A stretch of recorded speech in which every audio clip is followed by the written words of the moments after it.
Good evening, visitors. Welcome to the Australian War Memorial's Last Post ceremony. My name is Emily Hiles, and joining us today from the Royal Australian Navy is Able Seaman Ronald Pena. We're honoured this evening to acknowledge Air Marshal Kevin Short, Chief of Defence Force New Zealand, accompanied by Mrs Cheryl Short. General Angus Campbell, Chief of Defence Force Australia, and his accompanying delegation. We're also honoured to acknowledge Mrs Nisreen Bul Karam, representative of the Lebanese Ministry of Foreign Affairs, and Mr Nicholas Raad, His Excellency Mr Milad Raad, Ambassador of Lebanon to Australia, and Mrs Rula Azar. We are also honoured to acknowledge the delegation representing the Australian Tourism Exchange. We welcome the veterans who have served, those that are still serving, and the families that love and support them. We acknowledge the members of RSL and Services Clubs Association, RSL Victoria and RSL Queensland who are watching the broadcast of this ceremony across Australia. During this evening's ceremony, wreaths will be laid at the base of the Pool of Reflection by visitors to the memorial and students on behalf of St Patrick's Catholic Primary School, East Gosford, and Aspect Central Coast School, New South Wales. If you're able, please stand and join in singing the National Anthem.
The Australian War Memorial was the vision of Charles Bean, Australia's First World War official historian.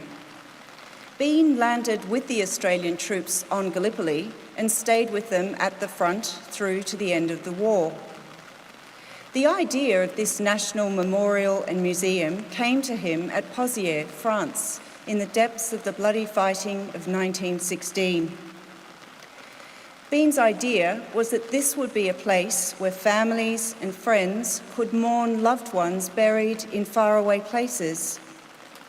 It would also be a place that could help all Australians understand what these men and women had endured and what they had done for us. Bean's vision, to which we remain true, is best expressed as inscribed in the entrance to the memorial's galleries. Here is their spirit, in the heart of the land they loved. And here we guard the record which they themselves made. Tonight, we will read the story behind just one of those on the Roll of Honour, which lists the names of more than 102,000 men and women who have given their lives for us in war and on operations for more than a century. But first, we present a lament, Flowers of the Forest. Wreaths and floral tributes will now be laid at the base of the Pool of Reflection.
Today we remember and pay tribute to Private Julius Laycock. Julius Laycock was born on the 13th of February, 1884, the youngest of 11 children born to William and Annie Laycock of the Adelaide suburb of Glenelg. Laycock was educated at St. Peter's College in Hackney, South Australia. After the death of his father in 1889, he was brought up by his older siblings. His mother died in 1906. After school, he worked with his brother William and Peter as a marble merchant and monumental mason. Jules, or Jude, as he was known to family and friends, was a keen cricketer. He represented his school team on a number of occasions, was one of the foremost bowlers in the Sturt District and Glenelg electorate cricket clubs, and was on the committee at Glenelg Oval. He was also a member of the Holdfast Bay Yacht Club. While at school, he gained military experience by serving in the cadets. Laycock enlisted in the Australian Imperial Force on the 30th of July, 1915. He was one of many members of his family to serve Australia in the Great War. He briefly served in the same battalion as his older brother Peter, before Peter was invalidated back to Australia with an illness in mid-1916. His cousin, Major Alfred Cook, a Boer War veteran, died of wounds sustained on Gallipoli in 1915. And his nephew, Second Lieutenant Frederick Measday, died in November 1916 during an attack at Montauban de Picard, north of the Somme River in France. After training, Laycock sailed in October 1915 from Adelaide for service abroad. He did not serve on Gallipoli, but instead arrived in Egypt for a period known as the doubling of the AIF, when newly arrived troops from Australia reinforced and formed new units with veterans from the Dardanelles. During this period, Laycock transferred to the 10th Battalion. In March 1916, he sailed from Egypt for France, and soon after arriving, moved with the rest of his unit to Metrin in northern France for further training. Not long after, in France, Laycock was selected to form part of the escort of General Sir William Birdwood, the commander of the Australian Imperial Force, when he visited the 10th Battalion. On the 22nd of July 1916, Laycock and the 10th Battalion moved into front line and support trenches north of the Somme to take part in their first major battle on the Western Front, in what became known as the Battle of Pozières. Australian forces suffered over 12,000 casualties in the 2 weeks between the 23rd of July and the 6th of August 1916. Laycock and the 10th Battalion moved into position for the attack on the ruined village of Pozières on the night of the 22nd of July. As they moved into their trenches, they came under heavy German high-explosive and gas shelling, and once at the front, the 4 companies of the battalion suffered terrible losses as they assisted in the waves of attacks made by the 9th Australian Infantry Battalion. Laycock was killed in action on the 23rd of July, 1916, probably cut down by enemy machine gun fire during an advance, or by artillery fire when moving into position. He was 32 years old. He is buried in the Pozières British Cemetery near the battlefield where he fell, and where 2,760 Commonwealth soldiers of the First World War now lie. Private Julius Laycock's name is listed on the Roll of Honor on my right, among almost 62,000 Australians who died while serving in the First World War. His photograph is displayed today beside the Pool of Reflection. This is but one of many stories of service and sacrifice told here at the Australian War Memorial. We now remember Private Julius Laycock, who gave his life for us, for our freedoms, and in the hope of a better world.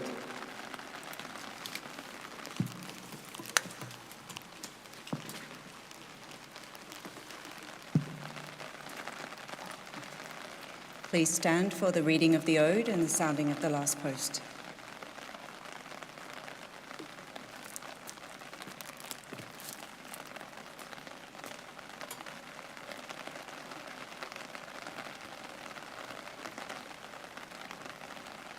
They shall grow not old, as we that are left grow old. Age shall not weary them, nor the years condemn. At the going down of the sun, and in the morning, we will remember them. We will remember them.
Lest we forget.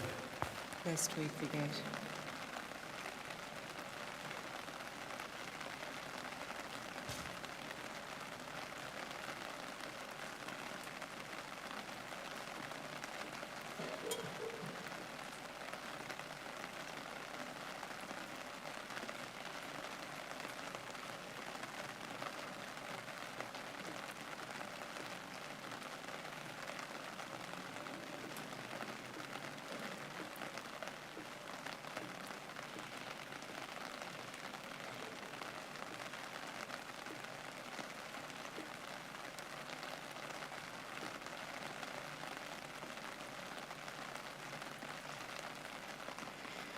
We leave you this evening with the words of the memorial's founder, Charles Bean.